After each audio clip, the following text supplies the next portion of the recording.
अस्सलामुअलैकुम दोस्तों, welcome back to our channel find Urdu. आज हम एक ख़ास अंग्रेज़ी लफ्ज़ का मतलब समझेंगे, डैज़लिंग। डैज़लिंग का मतलब होता है चमकदार या नुमाइंदा।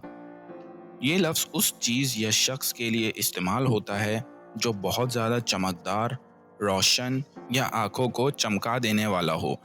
मिसाल के तौर पर इमेजिन करें, आप रात को तारों से भरे आसमान को देख रहे हैं और एक सितारा ऐसे चमक रहा है जैसे वो पूरी दुनिया को रोशन कर रहा हो। उस सितारे की रोशनी इतनी डैज़लिंग है कि आप उसे देखते ही रह जाते हैं। The actress looked dazzling in her sparkling gown. Actress अपनी चमकदार गाउन में नुमाइंदा लग रही थी। इस तरह से डैज़लिंग का मतलब है किसी चीज़ या शख्स का चमकदार और नुमाइंदा होना।